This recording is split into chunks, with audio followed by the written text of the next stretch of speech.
Well, I finally did it. This is a run full of Pain, suffering, and futility. It took over a month of recording to get this run done, but took less than 3 hours to get the script done. How ironic. My exams are over, and that means that I get to do whatever I want for the next few months.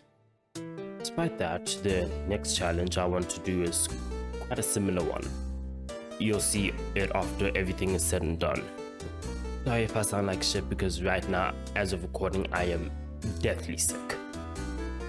From now on, I want to focus on making as many videos as possible and improving my quality. And that also means new challenges, gaming news, and expanding to new games. But for now, let's get an overview on the challenge and my journey. Additionally, I wanted to see how far I could go in using only my bare fists before needing to get any fist weapons.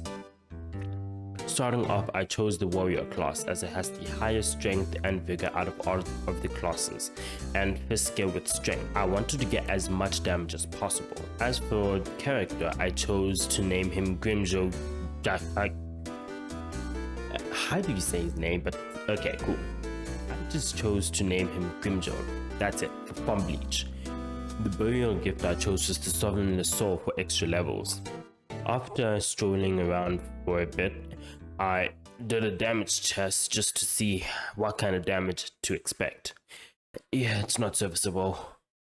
Luckily, there is something to help my dilemma: parrying. By parrying an enemy, I can do extra damage and a riposte. Too bad it's not as strong as Bloodborne's version. The first obstacle was Gundyr. He can be parried in the first phase, and by doing so, I can do 46 damage per riposte. It may not be a lot, but it will do for now. It takes a few tries, but Eudic's Gundyr goes down. Using Gundyr's souls and the souls laying around, I leveled strength up to 21, and after killing the scale lizard, I level up to 25. Strength is the main stat for this run, at least for now. So it's very important just to focus on the specific stat for more damage until I can get additional rings. After heading to the high wall, I immediately run off to Emma. Since we won't be using weapons just yet, I skipped all of the upgrade materials. So I immediately endeavored to fight Bort. While my damage is doubled to what we see at the beginning, this isn't going to carry over for every boss. Wait, did I just die to Bort? Well, this isn't going to go very well. Bort may be slow when just walking around, but his attacks are deceptively fast, and he gains a small AoE in phase 2.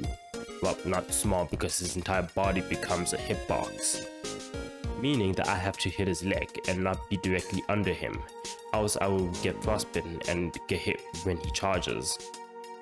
This is the first time I ever got killed by Bort, and this is just a sample of what to come. By enacting my new strategy and a bit of trial and error, I was able to bring down Bort in 5 attempts. This is nothing compared to the rest of my attempts, people, trust me. In the settlement, I reach Yol again and throw myself off a cliff 15 times to get 5 free levels. With them, I level up strength to 33 and begin the usurpation of flame ending, since in the last video I was too much of an idiot and didn't know that Orbeck could naturally die by himself.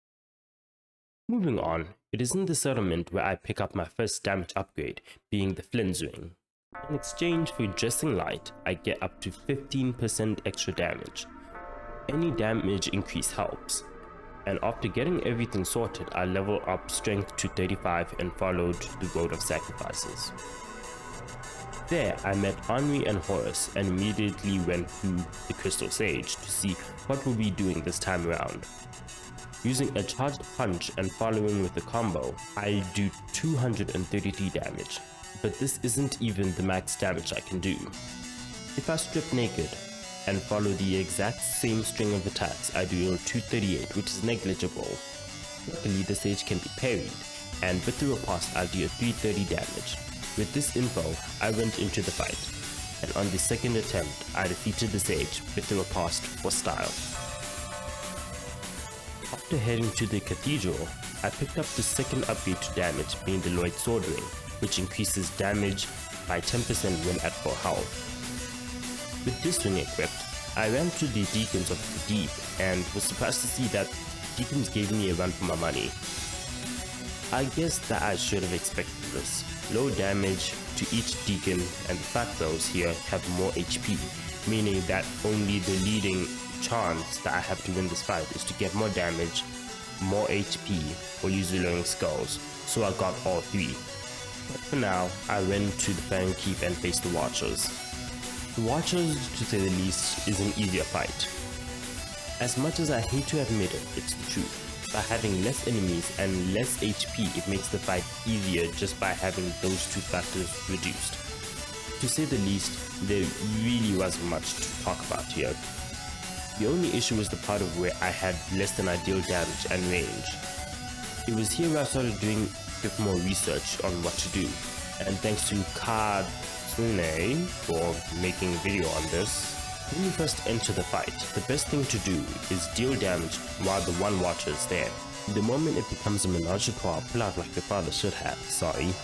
But make sure to get the second watcher's attention, leaving the third and first to fall. That's the first phase done. For the second phase, it's best to try and bait backstabs. That's all I can really say. After 6 days of inactivity and more tries than I can count, the watchers go down. Getting into the bone zone, we basically skip everything and go straight to Borneo. You might think that this fight would be torturous as well, but come on, it's Borneo.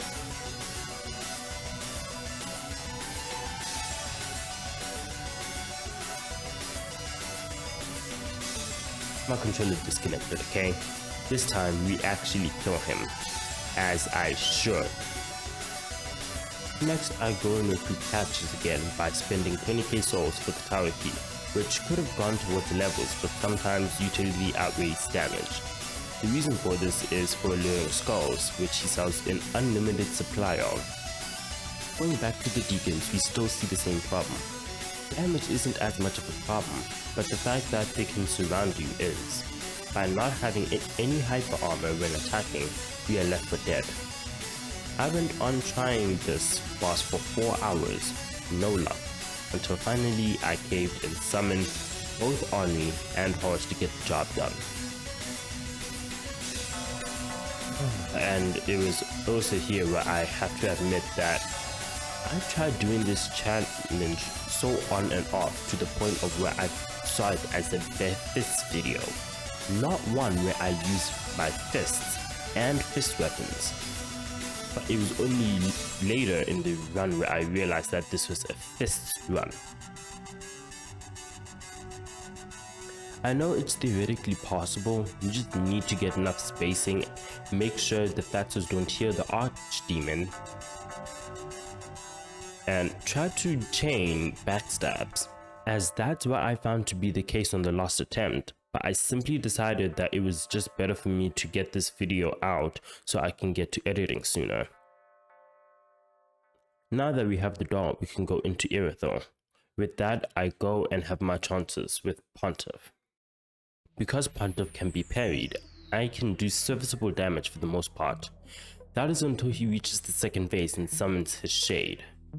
The Shade often sticks by him, and that makes it hard to see what the Shade and Pontiff will do next.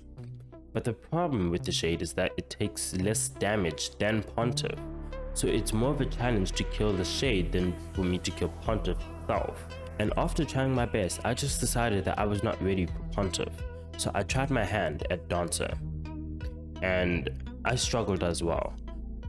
But this time it was because of time. The longer the fight goes on for, the more mistakes you will make. So I went in shirtless and equipped Flinzwing for 50 damage a hit. Then another thing that I realized was range. Because I miss her half the time when she's walking around, I miss out on a lot of potential damage, meaning that the real bottleneck was range, not time. But after so much trial and effort and me being stuck on this one challenge since July, yes, July, I gave up. I gave up on this challenge because this was simply getting nowhere and my exams were right around the corner, so I just gave up.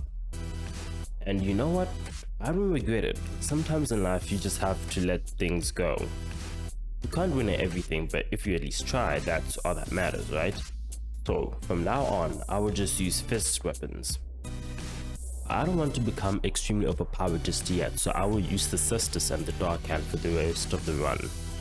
The Dark Hand can't be upgraded, but the Cestus can, so I will focus my upgrades on the Cestus. As for the methods of getting the souls for the Dark Hand, I went down to Smoldering Lake and with a bit of friendly fire, I killed the demon and sold its soul for 20k. And with that, I bought it from Yuria. Now with both the Cestus and the Dark Hand, I went back to Pontiff and I saw a massive difference in damage dealt. Now I could comfortably deal damage, and after 4 attempts, Pontiff went down. Mainly because I got cocky and paid the price for that. As for the Dancer, the same story, but again, range is the bottleneck. But because I do so much damage that it wasn't much of a factor anymore, so I was able to foul the Dancer on the first attempt. Anyway, after that, I went and talked to Yuria to advance the ending and met the Pilgrim before the rodeo to Anor Londo. There I met Henri, who would become my consort, and from there I was finally done with all the steps for the ending. Now I can go and fight Aldrich. Again, Aldi has one advantage: range. He is resistant to dark, so I went and upgraded my Cestus to +8 and infused my Cestus with the Raw Gem before facing him again. Now the reason I infused it with the Raw was because I wanted to reallocate my stats. I put so many points into strength without thinking ahead, and Dex wasn't any better.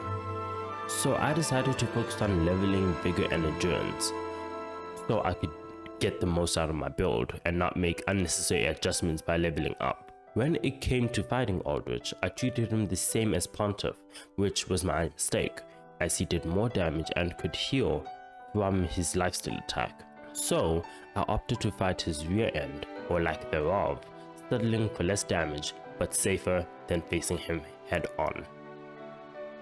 Time for Yhorm. Despite Yhorm having a chunky health bar and being resistant to dark, I found a way to do more damage and still knock him down. Thanks to Plateau Peak for discovering this.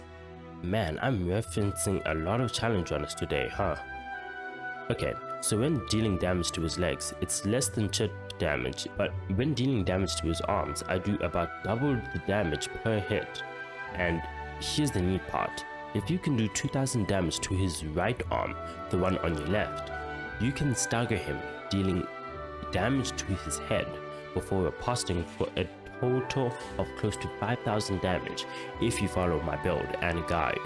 It took a couple of tries, with each one being more than 7 minutes each, but sooner or later we found the giant Lord of Cinder. And with that, a non-existent Emma once again teleports us to Lothric Castle. Time to face the Dragon Slayer armor. This boss was not that hard. It only took me about 3-4 tries, and that's it. After some digging, I got my weapon to +10 and headed to Twin Princes. The Twin Princes are the same as any normal playthrough. Lorien is fast and deals a lot of damage but has less HP, while Lothric has more HP but is squishier due to lower resistances. In fact, in his case, he has negative resistances. Surprisingly, I can definitely say that this is one of the only normal fights I will ever have in this challenge run. After killing the Twin Princes, I revisited the Smoldering Lake to take care of a straggler, namely the Old Demon King, who at this point we deal so much damage to that I don't even think it's worth talking about the boss itself. Same for Osiris. Wow, that's sad. But now on to Archdragon Peak to meet the ancient wyvern who goes about as noble as ever and the Nameless King. Yeah, my controller died. So yeah, I won't be able to continue this challenge run because that means that I'll have to learn to play using my keyboard and mouse, and I'm someone who just can't remember keybinds to save his life. So until then, I'm just gonna have to do something completely different, or just not even upload anymore, because I can't play anymore, but still.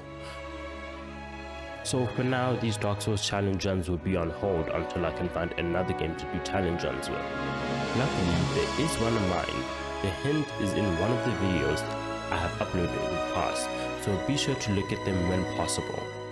But anyway, that's it for today's video. If you enjoy my content, please be sure to subscribe so you get notified whenever I seldom post, which will soon change now that I'm no longer so focused on challenge runs only. And with that, peace.